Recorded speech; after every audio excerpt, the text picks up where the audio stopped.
Well, Ben, congrats. Thank you. That's a nice way to kick off the home season. How did it feel out there? Oh, it was amazing. It's so nice to score runs here in front of your own community, fans, whatever you want to call it. But again, a lovely wicket. Yeah, just happy to make whatever it is and continue them on. Guess it's nice to get that kind of bitter taste out of the mouth from last week. Not as many runs as you would like. What was that? What was that initial talk before the game got underway with Leesy? I think from last week it was actually we played good cricket and we played a good team, and a one bowler stood out for them in the second dig and whatever. But we actually took good confidence going into this game, and it's probably a better batting wicket, which I knew as soon as I got out there. So you got to cash in on good wickets, and hopefully it starts to do a little bit something different on the day 3 and 4. So Not exactly the ideal start, losing Leesy at the end of that first over. Was there any real nerves did that put into you, or could you see that there was going to be runs out there?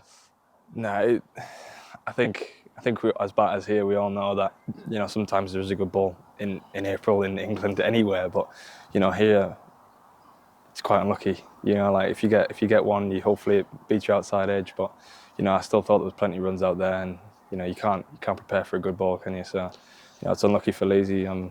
But yeah, glad to cash in with Potter in the end as well. Put together a couple of partnerships. You mentioned with Potter there at the end, with Emilio and Bedders as well. You're still kind of finding your way into first team cricket, I think, as Cambo would put it. How nice is it to be able to do that when you've got these experienced guys at their end to kind of maybe not lessen your load, but able to talk through those more difficult moments? It probably is lessening the load, because when the likes of David Bednam comes in and Emilio, obviously Emilio's still a young player trying to improve as well. But when you've got Leesy on form as well, you've got these people that can take the pressure off you if you are under pressure. And I thought at times I was out there with the way they bowled. They were pretty straight, with straight fields on a pretty slow wicket. But when you have experienced players like that coming in, even Potty with the bat, with the clarity of thought when he was playing and talking to me, was amazing to have. You mentioned it there. What was the chat when he got to you? Because we were at a bit of a difficult spell there. Warwickshire were about to get on top of the game. What did he say when he came out to the middle to you? It was a weird part of the game, because their bowlers was getting to 60 over mark, or whatever, 65 I think, and obviously they didn't have much left until the new ball. So if we got through Vishwa's overs, which was pretty tough actually, going round the wicket, the stumps to the righties, there's plenty of runs there, and he's a good batter.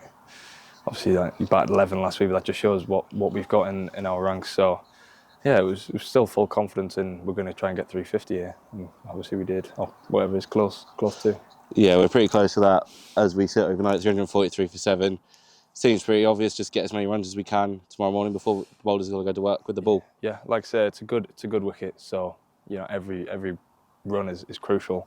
That scoreboard pressure will be a thing especially if we get out there to bowl and maybe get 1, 2, 3 early. So yeah, hopefully we can cash in tomorrow morning.